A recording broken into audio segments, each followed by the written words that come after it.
Ladies and gentlemen, guys and girls, welcome back to the Age of Warfare podcast, episode 32. Yes, on the road to 50 episodes. I am Tertullian Antius Maximus. That is the gate Aiden Cordier, who will Hello. be off camera today because they are doing work in his apartment. So I hope you don't mind that, guys. But he is there. He is there. I promise you, he I is am there. here. Yeah, I am here. And today we're going to be continuing our coverage about. We're going to continue our discussions about conspiracy theories. We had so much fun 2 weeks ago that we had to expand upon it. And there's actually some more conspiracy theories, including one that suggests that certain parts of history never even happened. But we're going to get to that in a moment. Because as always, Aiden Kodia, my friend, how are you today? I'm good. A bit tired. It's very hot over here, and as people probably know, the UK isn't really designed for heat as well. So it gets a bit sort of oppressive, the amount of heat. You carry on trying to do everything, and it just wears you out a little bit more. But apart from that, I'm doing pretty good as well. So yeah, how about you? Everything's going well for me as well. Just it's warm over here, but we're used to it, so no complaints here. I mean, other than that, just wait to do this show and wait to talk about this theory that we were talking about before the show. So let's get on to it. Let's not even waste any time. Let's share the screen and let's talk about let's show what we're talking about. The Phantom Time Conspiracy. And here we go. According to this, it says the Phantom Time Conspiracy theory claims that the time period between 614 to 911 AD never existed. This theory asserts that these additional 300 years of history were fabricated during the Middle Ages to legitimize Otto I's claim over the Holy Roman Empire, modern-day Germany. And we're going to get into Otto I. Because it's a bit of a story about Otto I of the Holy Roman Empire. So according to this theory, we should be living in the year 1726. Yeah, crazy, I know. Yeah. And by the way, that's Otto I right there. For those who don't know what that is, that's Otto the First of the Holy Roman Empire. And it's funny, Aiden, because the time period we considered 614 to 911 is the Dark Ages, where us history freaks, we hate that terminology, the Dark Ages. We very much so. we don't like the idea of calling it the Dark Ages. But anyway, we were talking about this. So Aiden, I mean, if you want to take over and tell people what the heck is the Phantom Time Conspiracy and how did it even come to Phantom? So no pun intended. So essentially, throughout history, obviously, calendars have been tweaked and changed as well. So if you look at, say, time for the Romans, the length of an hour wasn't a specific measurement. You sort of divided the day up between the morning and then the bit before midday, the bit after midday, so your afternoon, and then your evening, and then your night time. Sort of you divide it into those broad periods, but obviously depending on the time of year, those things can change. The same thing happens with calendars as well, because for your average person, the year wasn't particularly important. What was important were the seasons. So people would know the year by seasons. So it's like this winter or this summer, and so on and so forth, like 3 winters ago, that type of terminology. However, obviously, when you're trying to track rulers and you're trying to know who's in charge and when things happened, people used a bit more specific dating. Now, initially with the Romans, for example, this would be known as in the consulship of. So when someone became consul, it would be the first year of their consulship, and then that will go through. So, it was so-and-so's consulship, the 3rd year of his consulship, and so on and so forth. We see this a little later on, especially in the medieval period as well, with in the reign of King such and such, So say it was Henry II. Oh, in the third year of Henry II's reign, for example. Right. You use that terminology, but a proper Julian calendar was created. And the idea of that was so that they could track things, especially religious festivals. So if you Uh-huh.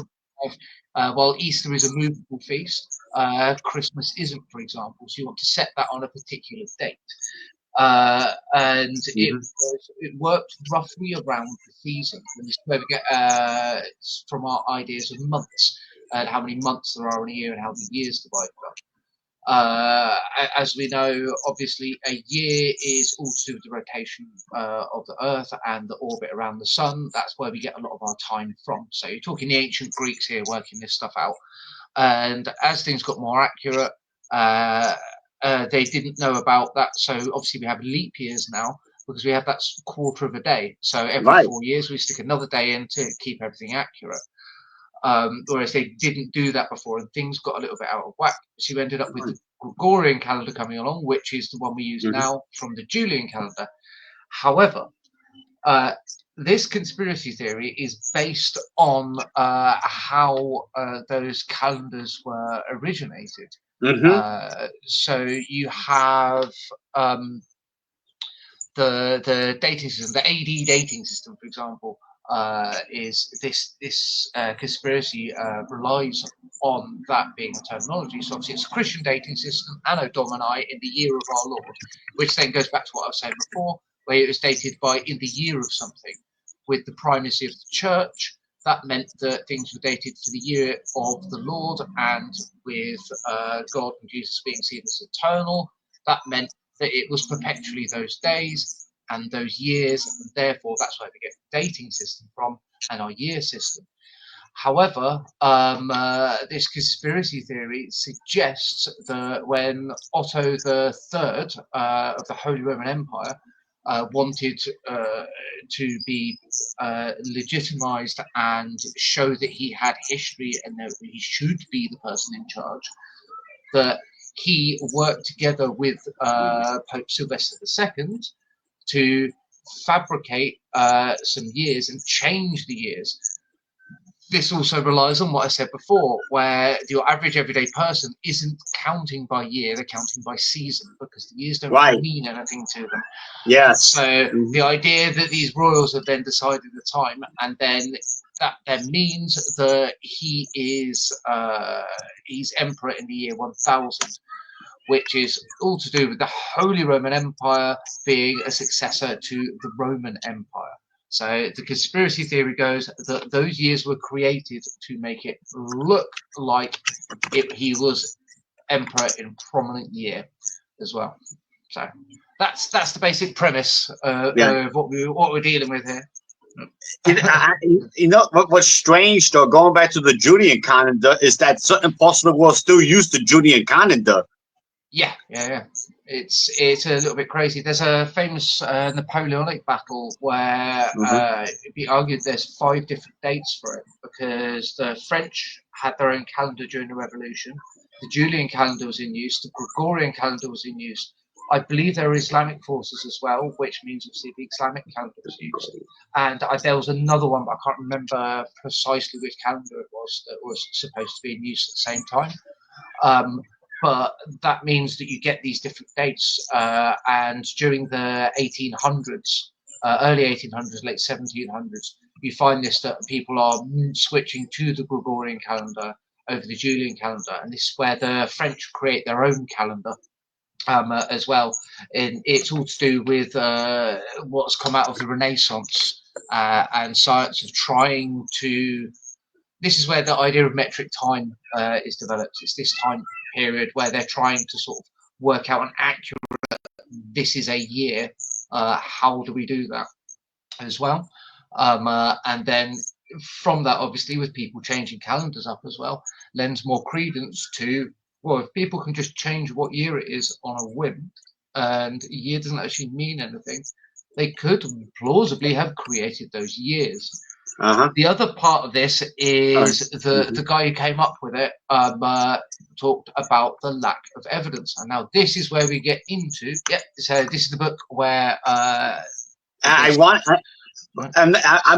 sorry to cut you off, Vaden, but there's a bit of a connection that I found here. Herbert Niedick is a German author. Just hear me out for a moment. He's a German author, so this book is written in German, correct? Yep. And according to the Phantom Time Conspiracy, right?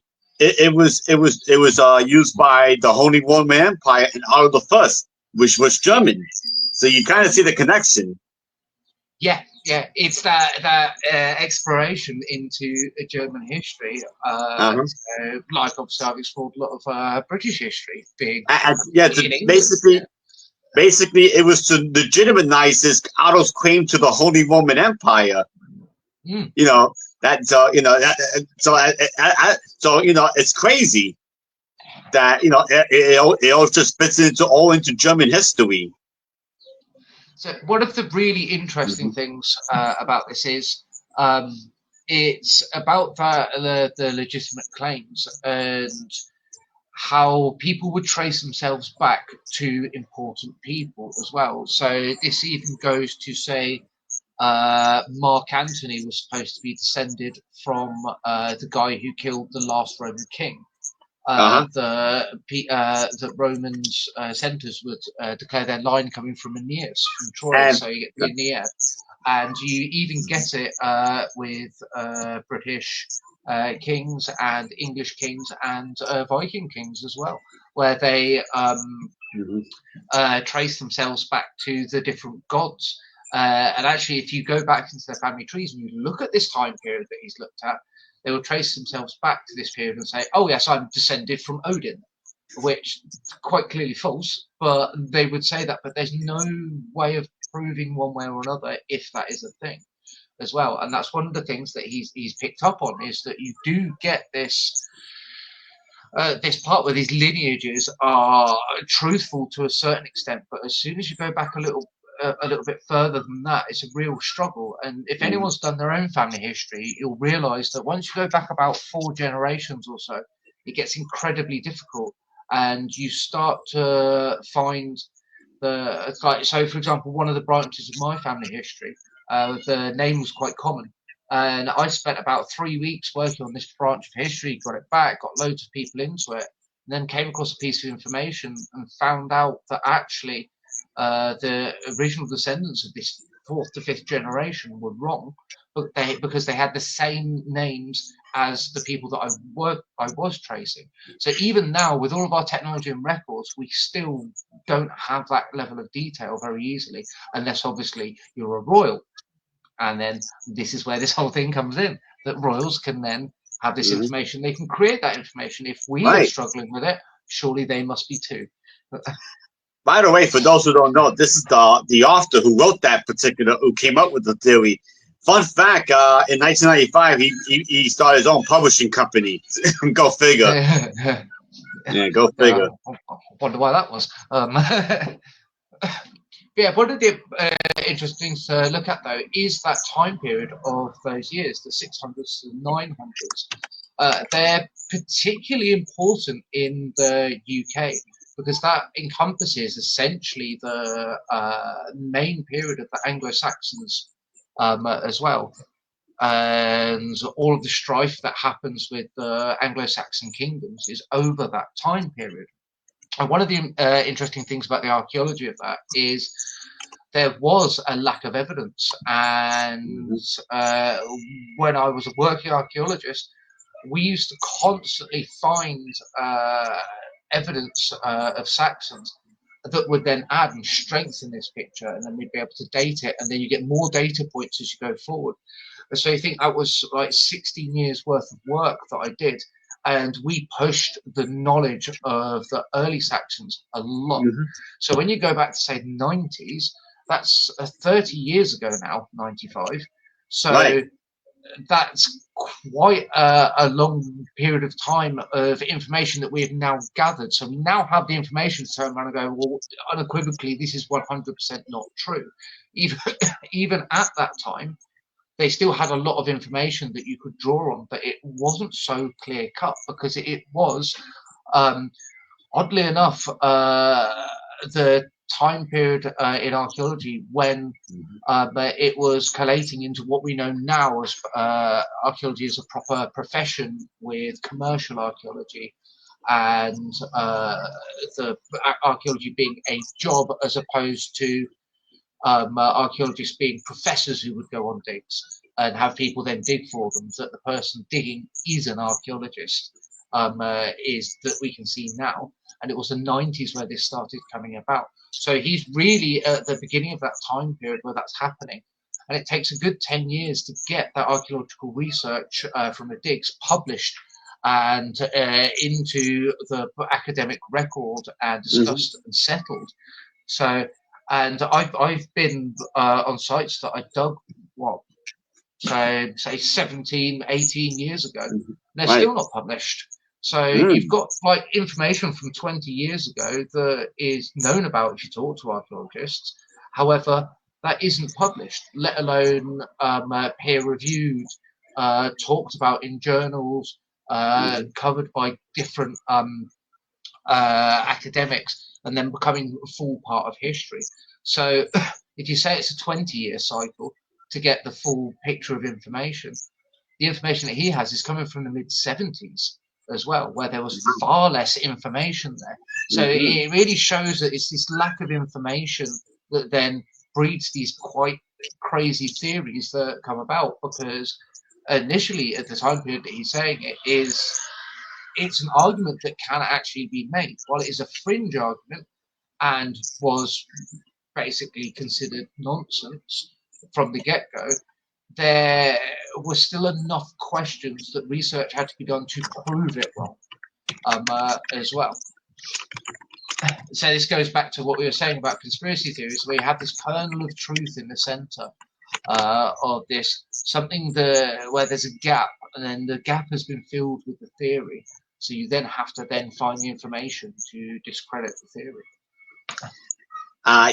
And in case you don't know what this picture is, this is King Charlemagne, who was a king of the Franks from 768, and he was the king of the Lombards from 774. And according to this theory, they claim that Charlemagne never existed. Yeah, according to the Phantom Time conspiracy, that Charlemagne wasn't even a real figure. Crazy, I know.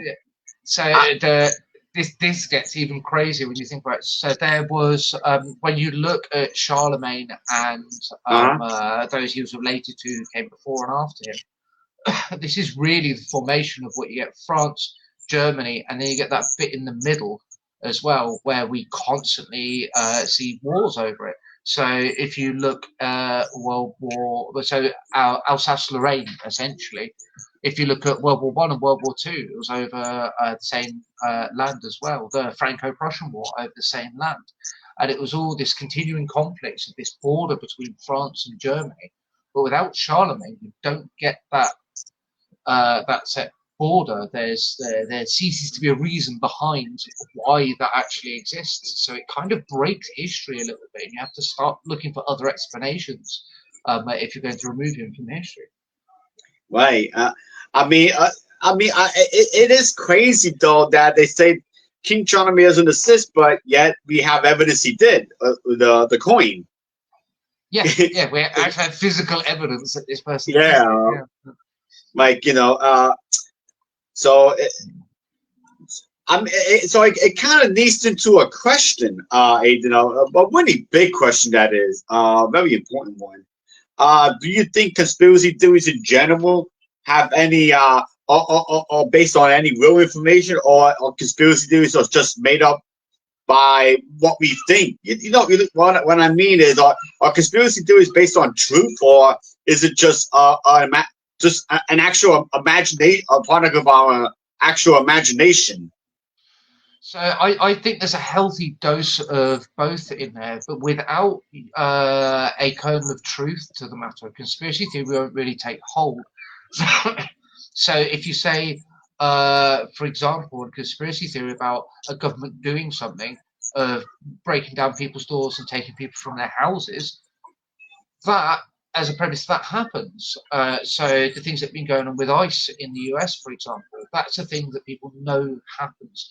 We can see it. We can see it on the news. It's been talked about. It's open. It's been said, and it's a stated policy that this thing will happen.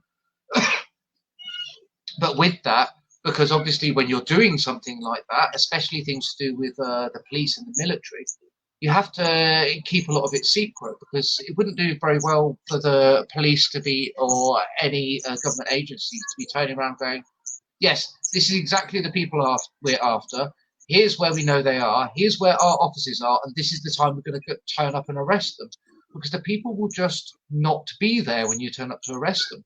Right. Which then means that you've got to have these secrets happening, and people are going to look for that explanation. So that's where this, these ideas and these thoughts and these explanations come into it, where you get a mistrust. So the government organisations are really good one for this, because people mistrust governments in general. So it's quite easy for that to take root of turning around and going, oh, well, they're doing this evil thing, and people turn around and go, well, governments do evil things, so that's not outside the realm of possibility. That then snowballs, so then you end up with the really fringe theories where people take that really, really far, where you get into we're being ruled by lizard people and things. But the whole shadowy cabals of people in charge and directing the planet that are actually based in a certain amount of truth, by the powerful leaders of the world getting together behind closed doors and deciding what they're going to do. We just don't know what's going on behind those closed doors, which is where this stuff happens. Yeah. I mean, and it's the funny thing that the author of the guy who came up with the conspiracy theory, correct? He actually had another coverage. He was given another coverage, prominent coverage at that, in German popular media back in the 1990s. I mean, that's what makes it crazy. He actually became popular for it. He actually got fame. Although in 1997 it was kind of debunked by 1997, and historians started to not really accept his conspiracy theory. But there was a time from 91 to 97 where he actually became popular, and there were certain people that actually started to believe him. So yeah, this is the big thing about it, is, like I was saying, it's this lack of information. And when you talk to your average person about history, things that people like us who are interested in history or studied history that take for granted, people just don't know. It's like the amount of people, you see these polls come out where people don't know who Hitler is, or when World War II happened, who fought on which side of World War II. Because realistically, unless you're interested in history, it has no impact on your life whatsoever. Right. Yes. To know those things.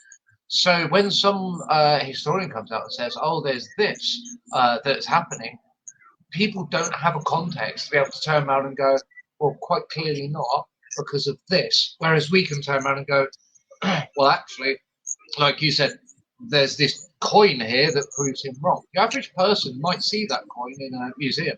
They don't remember whose coin it is. They'll just go, oh, look, that's a really old coin. I thought I saw a coin of this time here. Oh, it was probably a fake then.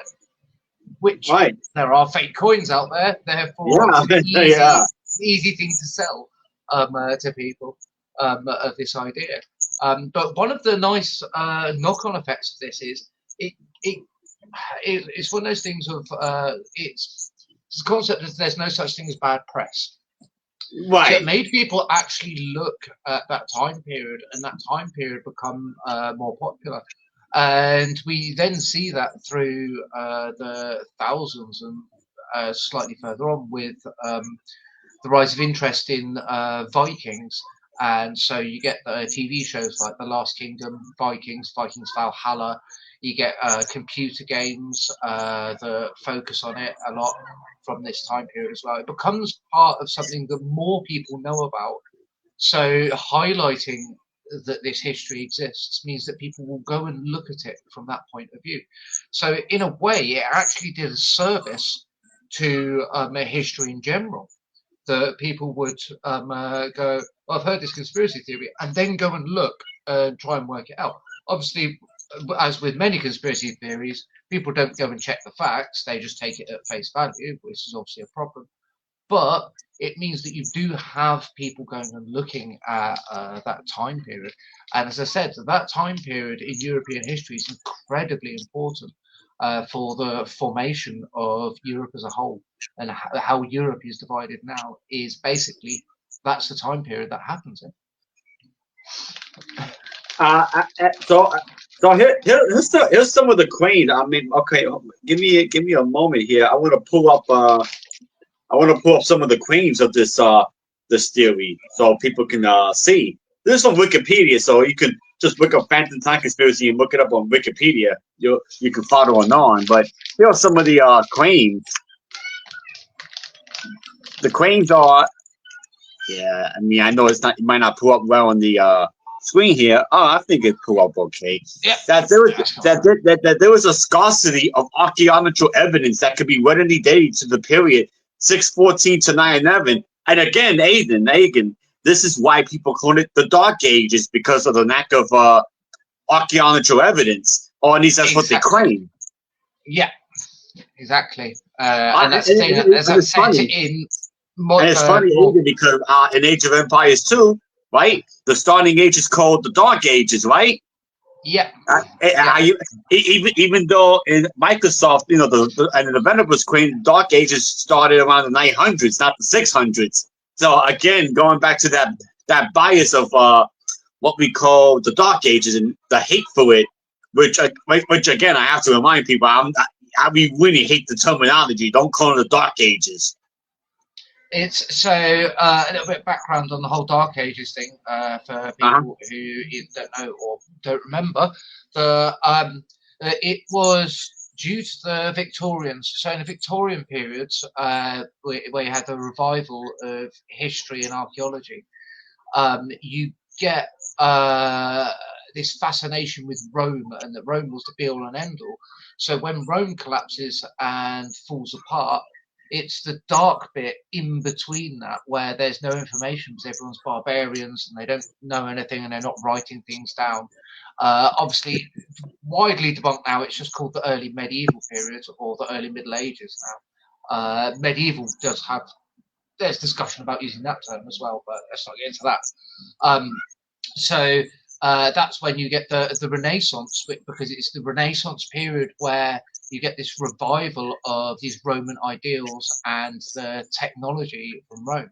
So the Dark Ages is the build-up to the Middle Ages. And the Middle Ages is where we're starting to get this set up to then have the Renaissance and bring us back full circle to the Victorians, who saw themselves as the pinnacle of the revival of the Roman way of life and this large empire that ruled the world, of which the British Empire at that point was. As well. So it's this harkening back to the Roman Empire, which quite interestingly links very well into this with the whole basis of this theory is that it's someone who is trying to also harken back to the Roman period, seeing it as a pinnacle of civilization. So that thought process of the Victorians becomes very discredited later on. In fact, in the middle to late 90s, when this theory comes out, that anyone who's an academic in the late 90s obviously is still working on resources and information that are based on this concept of Romans, amazing, everything went to crap, it sort of started to get better, we had Renaissance, things get better. Right. So that time period is like, whatever, it's the Dark Ages because of this lack of evidence. But it's a lack of written evidence. There is still a lack of written evidence because people didn't write things down as much. It was not a thing. But archaeologically now, as I was saying, from the 80s up until now, we've done so many excavations that we now understand a lot more about this. As I said, he didn't have access to that kind of information when he came up with this theory. So now the another claim was that he says medieval historians we rely too much on written sources. So it kind of connects to the first reason, the first claim that there's not enough of evidence that we are relying too much on written sources, because understand that the Romans had plenty of written sources since they had writing. And so as soon as the ancient Romans fell, now people said, "Oh, well, there was a bit of a time gap between the Romans and the medieval period because there was no civilized written evidence in the so-called Dark Ages." Although the rebuttal to that is, how about the Byzantines? You forgot about them, right? Exactly. There's loads of really good written sources. The But Byzantines with their self-help books. here's the thing. I'm sorry to cut you off, Aiden. Here's the thing. This is according to Western European history because the Byzantine Empire was mostly on the eastern side of Europe, in the Balkans and Africa. You know, at the peak, they had southern. It had Italy, northern Africa, Turkey, Anatolia, and modern day Romania, you could say.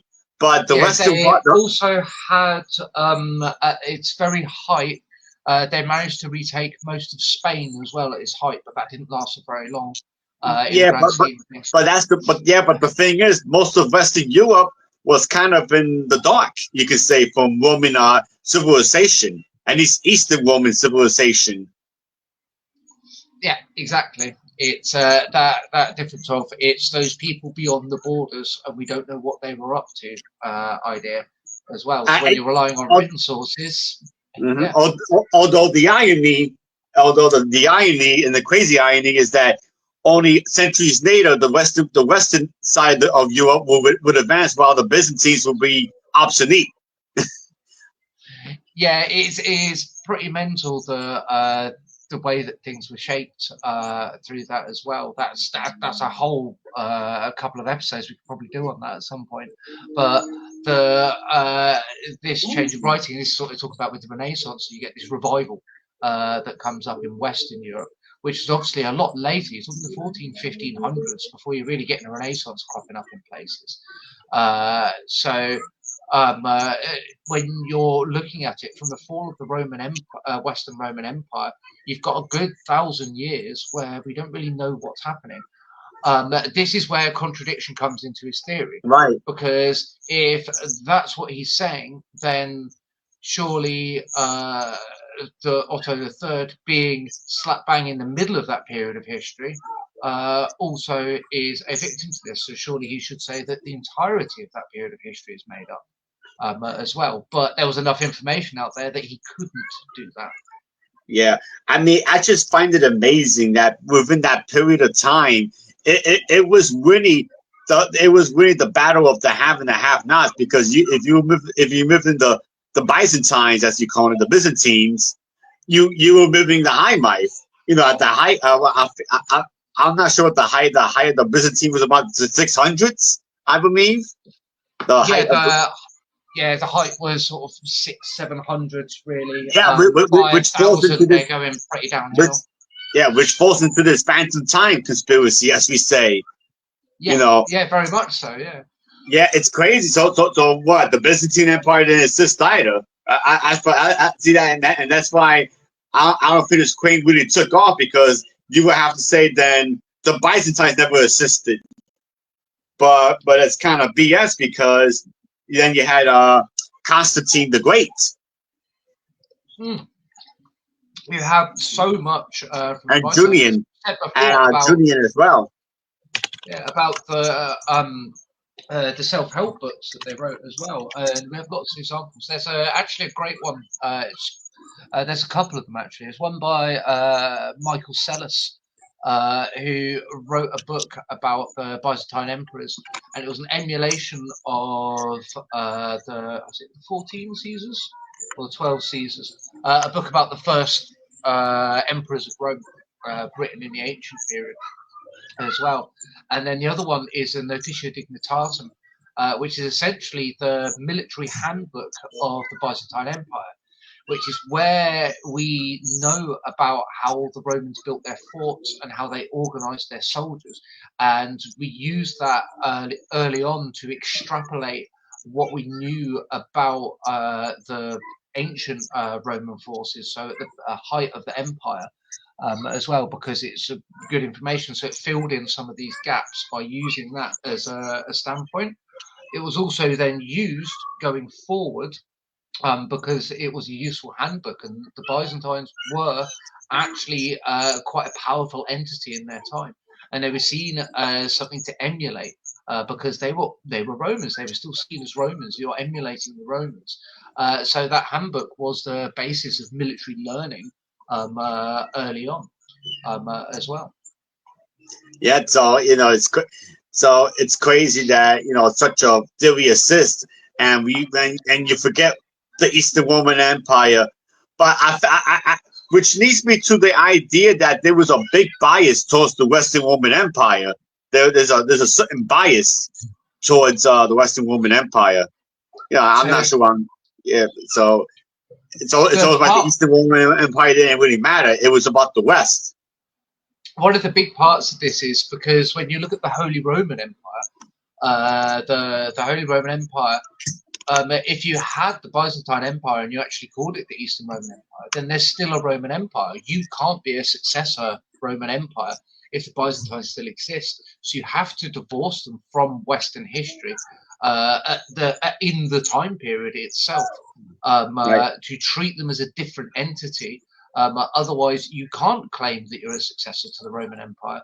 And the Holy Roman Empire and the Byzantines were at each other's throats, fighting the Balkans quite a lot as well over these very things. And especially in Italy, there was a lot of conflict in Italy over that very issue. So the thought process at the time as well is that they're not really Romans, they're Greeks. Therefore, the successor to the Romans is the Holy Roman Empire, which is, yes, it's the Western Empire, but... And you just came up, we just said something paramount there, Aiden. The Greeks. So in other words, people believe the Byzantine Empire was more Greek than Roman. That they were the descendants of the Greeks rather than the Romans. Yeah, and it was which makes sense because some of the Byzantine literature has the Greek alphabet in it. It's the primary language of the Byzantine Empire was actually Greek. Right. They only used Latin really at the top in the courts, and it was something that you would learn, but it's in a similar way to in the medieval period where Latin would be learnt by priests and royals and lords, and then the average person would speak the common tongue. So you end up with this similar situation where it's like, well, they speak Greek and they're just using Latin at the top. Well, we're all doing the same thing here. Yeah, Greek isn't our main language. Our main language is whatever it is for the area you're in. And then you have Latin as this catch-all language that goes through religion and laws and correspondence and diplomacy as well. So it was a way to communicate between the different empires and kingdoms. Yeah. So now the next claim on this list, it kind of fuses into what I was saying about the Byzantines, is that the presence of Roman-esque architecture in the 10th century Western Europe suggests that the Roman era was not as long ago as conventionally thought. Which is a very wild claim when you really think about it, because that's like saying clearly the United States and the Roman Empire were very close together because just look at the Capitol building and the White House. It's like, well no, like, yes, it was based on Roman architecture, but that doesn't mean you have to be close in the time period, because the Roman architecture, it still stands to this very day. You can go and physically see these things. So it's you don't need more examples around. And in the medieval period, it was quite common. One of the reasons we don't have a lot of standing Roman structures in the UK is that they were dismantled for use. You see this happening early, funnily enough, from around the 600s up to the 900s. Look at that, where you see the dismantling of this Roman architecture for use in things like dry stone walls, Yeah. So They don't have the villas because they don't need them because the system of working their yeah. land is different. I mean, for They become example, smaller. I mean, here we go. You know, let's say Abbey is an example of the Villa, the classic the red top, like the Villas, the red brick tops. So that abbey itself, we have in Reading, where I live, we've got 2 or 3 large churches that look very, very similar to that as well. And there are some that are more brick Gothic, but they're not actually that old, realistically. The ones that we have in Reading, obviously that one's particularly old of that architecture. But just because you're using that style of architecture, especially in religious buildings, which take up to 100 years to finish off, or even more. That was that one in Spain that they're only just finishing off now. They've been going for like 200 years. That yes, they're going to decide on this specific type of architecture because it shows something very specific as well, because it's the Holy Roman Church, because it is what it is. So you're going to use Roman architecture because it's the Roman Church, and obviously Rome itself still existed and still had Yeah, Roman buildings in it. yeah. Like one of the crazier theories out there. Then the other claim, or the last bullet point, is at the time of the introduction of the Gregorian calendar in 1582, there should have been a disparity of 13 days between the Julian calendar or the Leo/tropical calendar, when the astronomers and mathematicians working for Pope Gregory the Eighth have found that the civil calendar needed to be adjusted by only 10 days. So from this, he concluded that the AD era had roughly 3 centuries that never existed because of the calendars. Here we go with the calendar theory. Yeah, so it seems a bit of a leap to go, well, you're missing 13 days. That must mean these 100 years didn't exist. But it's the difference between the calendars, also small, with the lengths of them, to get the amount of days that you would need for the discrepancy. You would need to have X amount of years to have those days. It's like counting up leap year days as well. So if you say, oh, like 10 leap year days, that's actually 40 years that you have to have had to have 10 of those days. So that's where he gets this jump to centuries not existing, because that would then make the dates match up. But that also doesn't make much sense because it doesn't need to, because the Julian calendar was completely out of whack. Also, it doesn't take into account, and this is something that's really prominent in the modern world, especially with the way that global warming is, and the climate changing. Right. When winter starts and ends in the UK is very, very different now to how it was back in that time period as well, which is one of the reasons for changing the calendar, because you get in situations where the winter's essentially where summer should be in certain years. So you're trying to actually get it so that winter's over the beginning of the year, summer's in the middle of the year, and then the other 2 seasons brackets summer, and they're the bits in between summer and winter. So they fall sort of like first third and last third of the year, to divide the year up. So it's an effort to actually pull that around. Whereas if we look now with our calendar, your calendar and the seasons don't have to match. If you take, for example, Australia, like Christmas is in the middle of summer for Australia, because obviously everything's flipped because it's on the other hemisphere.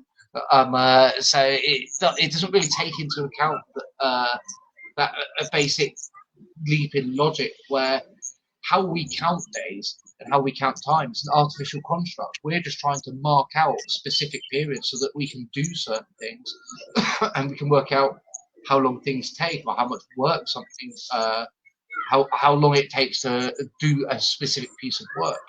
There is for use in how we do things. It's not there to specific. It's not actually some fundamental law of nature that a year is a year. It doesn't have to be.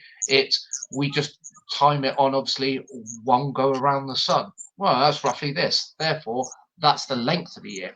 But when the year starts and ends, that's completely up to whoever makes the calendar.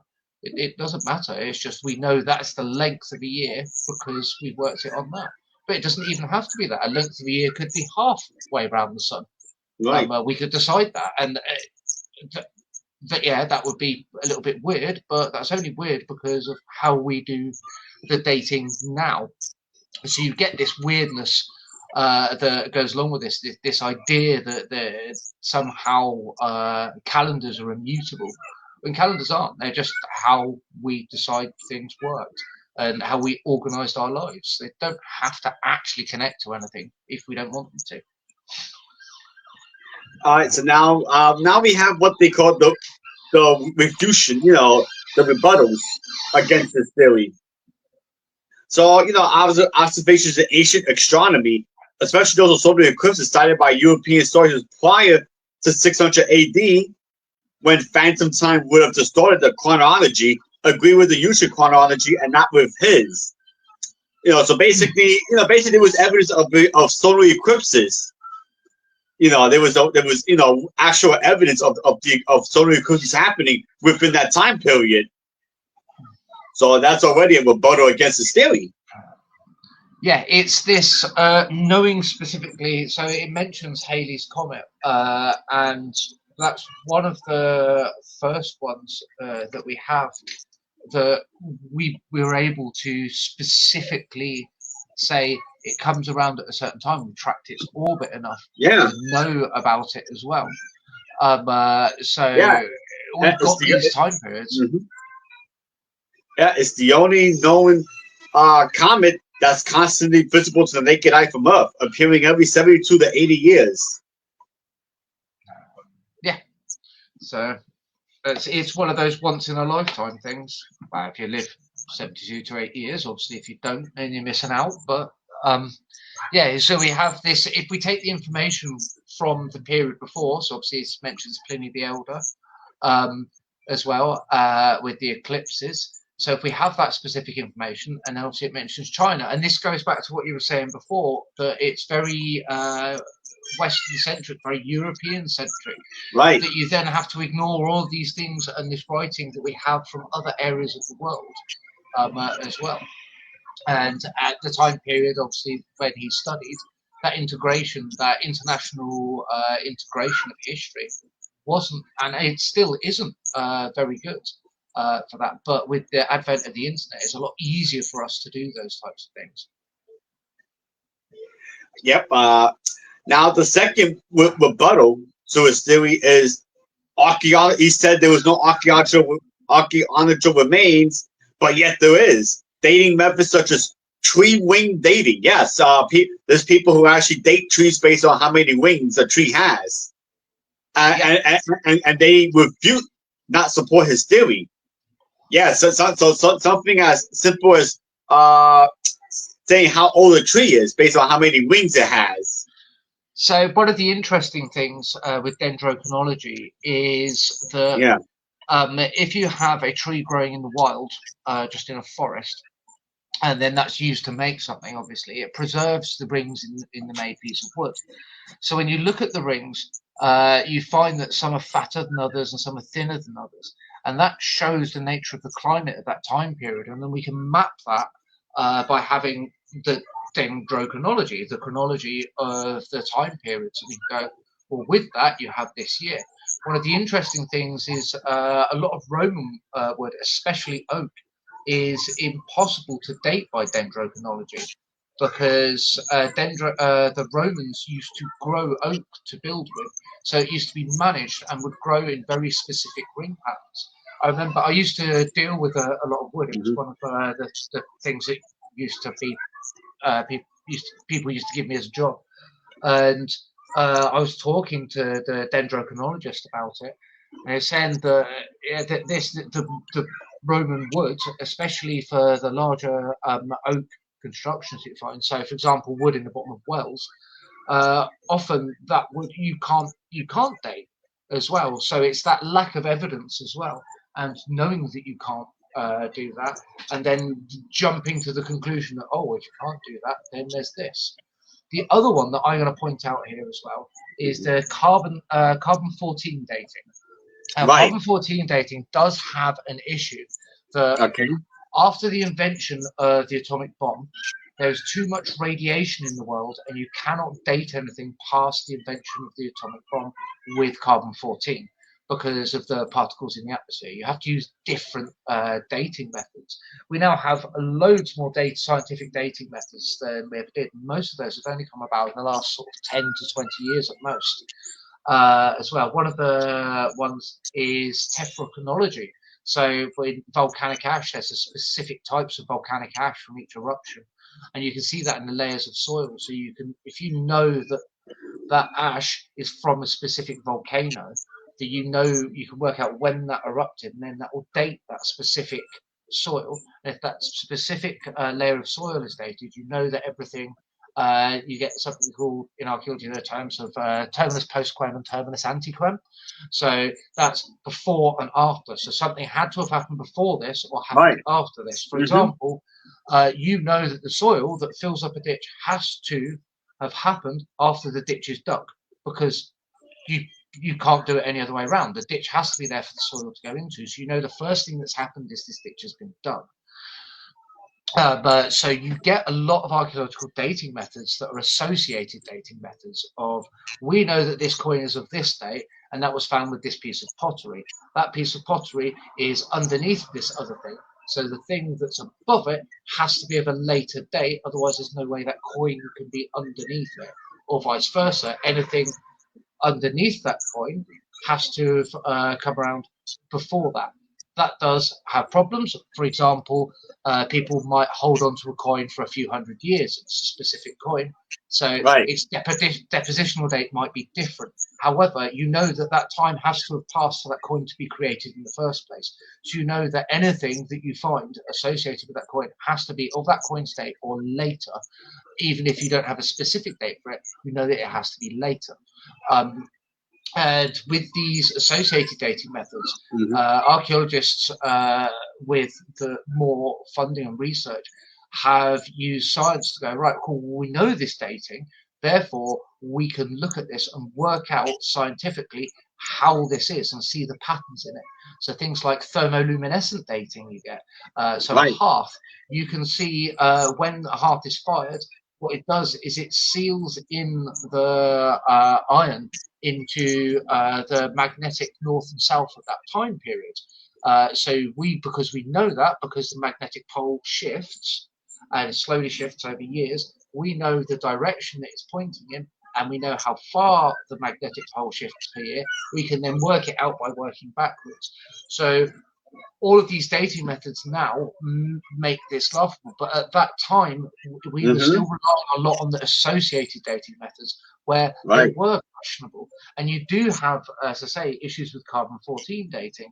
There's actually one time period that is one of the first dates in it, which will probably be connected to this, is I believe between 600 and 900, and some of the dating in it is very similar to two other time periods. You end up getting this loop where it goes back on itself just because you're counting particles, and the same conditions existed in these multiple years with the difference between centuries. For those who don't know what carbon-14 dating the process is, here you go. Basically, it starts off with the bone excavated, the bone gets cleaned, the small sample is taken and ground into smaller pieces, and then you treat it. Then it's frozen, dried. A series of chemical reactions to convert all carbon atoms into benzene. Then the formation of benzene, the addition of the sample. Then liquid counts the number of decays occurring per minute. Then the computer analyzes the data, and then the date of the sample is determined. So that's pretty much the simplest way of what carbon-14 dating is.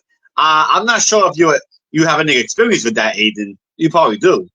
So we used to use, there's a lab in Belfast, and there's another lab in Germany we used to use as well. And one of the things that you'll find with carbon dating is the further you go back, the bigger gap you get. So when you send something off for carbon dating, you don't get back, oh, this happened in this specific year, because you're working on small samples. So you'll get a gap of years, and that gap can be 100 years long. It can easily be 100 years long for things as well, because obviously the carbon decays and is destroyed. It's the same reason you can't carbon date dinosaurs. You have to carbon date things around them in the certain elements because you need that carbon to be preserved. Whereas dinosaurs obviously become fossils. You can't date rock using those methods. So you have to use slightly different methods to do that process. But that's something that happens over time as this carbon-14 is released. And that is actually partially the basis of carbon dating is the amount of carbon-14 that you're getting in your sample. Where the smaller amounts, it tends to be older because it decays over time. So you're judging how much has decayed over time to be able to get this dating as well. And sometimes you accidentally carbon date coal and come back with weird dates, which does happen, and it's quite amusing when it does. But yeah, I've worked with carbon dates quite a lot, and one thing to do with this goes back to the associated dating methods as well. You know that this thing has to be younger than this thing below it. Therefore, when you have 100 years of date and you have 2 carbon dates, you can then work out that, well, this one can't be any later than this time period because it has to be this one as well. So you can then narrow that down, the more dates and the more data points that you've got. So that's when you start getting a lot more specific dates as well. We are running short of time, so I do want to get to the final bullet point, because the final bullet point, it coincides with what I think about this theory and what I truly believe why this theory is total baloney. If Charlemagne and the Carnarvonian dynasty were fabricated, then they would have to be a corresponding fabrication of history. Basically, that means the Anglo-Saxons were phony. That were made up, right? The papacy would have never assisted. And then, of course, my biggest defense is the Byzantine Empire. Then where was the Byzantine Empire? So that means Julian would have never assisted.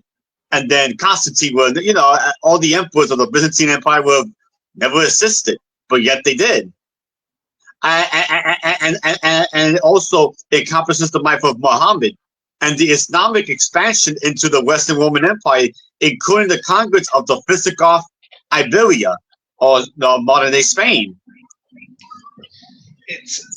And this is when you think about what we talked about earlier in the episode. We've worked this bullet point out even before reading this by just using our knowledge of history, haven't we? I mean, Aiden. For me, Aiden, the last bullet point. This is the biggest. This is the biggest rebuttal of all. I mean, I'm not saying the other ones aren't rebuttals, but this might be the biggest. This might be the one that shuts down any conspiracy theory about the phantom time. This one is the biggest one. Yeah, this one is my nope, get out of here. Yeah, yeah, very much so. This actually brings us nicely into where a lot of conspiracy theories fail, because they don't take into account that if what they're saying is true, then certain other things have to also not be true, and the more of those things that have to not be true, then the less likely it is to happen, just by basic logic. So, for example, one of those like chemtrails, for example, for chemtrails to be a real thing, you would have to have every single person who's ever worked on a plane as part of the conspiracy theory, all of the world governments part of the conspiracy theory, the majority of people who've actually been on a plane as part of the conspiracy theory, and you're starting to look at about a third of the world, and it then becomes like, come on, like if you've got a third of the world that has to be in on this thing, it's not really a conspiracy at that point, it's just a thing. And if everyone's turning around and saying no, then it can't be true. And this is the same for this. If his theory was correct, then you can't have the Byzantines, you can't have Anglo-Saxon England, you can't have the formation of the papacy, you can't have the Islamic expansion. Islam ceases to exist. And then, with this map, as we love maps of this area, this is the battle of Tanas between the Abbasid, the Abbasid dynasty against. Whoa! What's this? the Tang Dynasty. And what's the Tang Empire? China. Yeah. So you're telling me this didn't happen? 751 AD. Yeah. So you've got, and this is the thing, because everything is connected in history. Right. And this is one of those days you forget that you could have someone who started their life in England and then went to Rome on a pilgrimage because, say, they were Christian. In Rome, they get on a boat to see the Holy Land, which makes them reach the Middle East. They then get captured and brought into the Abbasid Caliphate. They can then get taken across the Abbasid Caliphate as a slave, and they could end up on the other side where they could meet someone from China. So even in this time period, you can those logical leaps. Yes, it's very rare for those things to happen. Right. I mean, you have evidence of some of those things happening with people. And Aiden, there's one more thing that I'm surprised this wannabe historian missed. Something called the Silk Road. Exactly. Yeah. It's a pretty important. You know, it's a really important part of history. You know, I'm not even a historian major, and I got this. It's one of the things that I find with the Silk Road as well is when you say Silk Road to people, they only think of that later period of the Silk Road. It's like, no, that's how we named it was that later period, but it's named the Silk Road because that silk was coming through way earlier. It's just that we then used that time period to name it. But it was happening. How do people think the Romans got their silk? Is you can't grow mulberry bushes in Europe. It's been tried. Louis XIV, in fact, brought mulberry bushes and silkworms back to France in 1700s, late 1600s, early 1700s. And the climate's wrong. They just died. So with that knowledge, we then know that the silk has to come from somewhere. Therefore, it has to come from the east. Therefore, it's not going to come from the sky. History, and so on and so forth. And then we get to the situation of, well, let's just look over there. They were writing things down. This period of history clearly exists. Yeah. Mm-hmm. So to conclude, guys, the Phantom Time conspiracy, it's a really cool conspiracy. It's a talking point. It makes for a good conversation, but it's easily debunked. It's one that's easily debunked. Yes. It's one that, I mean, it makes for a fun read. I mean, you should really pick up a book about it. It's a really fun read. It's fun to study. It's fun to watch. But don't get yourself all hyped up saying, "Oh, this is real." It's not, guys. Believe me, it's not. It's really not. We already give you a bunch of reasons why it's not real. And it's one of the big things about it, as I said earlier, is it gets people looking at that bit of history as well. It gets people thinking about it, and it highlights gaps in our historical knowledge where we don't have information and where some of our dating methods aren't as accurate as we all consider them to be as well, and how difficult it is. Like carbon dating. Carbon dating is still relatively expensive. You don't carbon date things very often. I think the most accurate carbon dates you can get are actually burnt hazelnut shells, where you can actually get it down to months, like a specific year and month as well. But you're not always going to have a hazelnut shell to do that with. Generally, you're using a piece of wood, and if a piece of wood gets waterlogged, then that can completely ruin the dating. So we do have these issues. We know about these issues, but what it does is it creates that discussion about those issues that we need to look deeper and go, no, there is this history. Look, we need to look into this. And find out about that history as well, which is one of the reasons I quite like it as a conspiracy theory, because it actually, as I said, it gets people into history. Yeah, it does get people to study it. I mean, it got us to talk about the Dark Ages a little more. Here I go saying Dark Ages, and it's really, the problem is that we say Dark Ages. I know it's a derogatory term as historians, but you get so used to saying it because it's been commonly accepted as the pre-medieval period. You kind of get used to just saying it. It's what we call a buzzword in history. It's one of those buzzwords. and people know what you're talking about when you say it as well. It's like it's all Yeah, very I well mean, using correct terminology, but if no one actually knows what the yeah, correct just terminology like the means, Renaissance. Just like the Renaissance. If you're from England, you don't call it the Renaissance. You call it the Tudor era in England. yeah, because our Yep. Renaissance was bizarre Yeah, as well. 'Cause it but started and stopped. but not everybody lives in the United Kingdom, so we just call it the Renaissance. But the Renaissance does have a nice tune to it, so that's it's not as derogatory as the Dark Ages. But anyway, guys, we have reached the end of this episode. We are over the hour, so well done. So I hope you guys none of know something, and I hope it just encourages you to study those the age between 600 and 1000 AD, because there's not a history in there. It may not be that well talked about, but it existed. So so now we got to discuss a topic for the next show. So I'm trying to think what we can talk about for the next show. I'm gonna have to think about that, unless you have something you want to discuss yourself. I've got loads of different ideas, but nothing specific at the moment. Yeah. Okay. Well, I mean, I guess we'll talk about it during the week. But I might give people an idea of what we're talking about. Yeah, I don't got nothing right now. I'm not even gonna try right now. So we'll talk about it over the week and see what we come up with.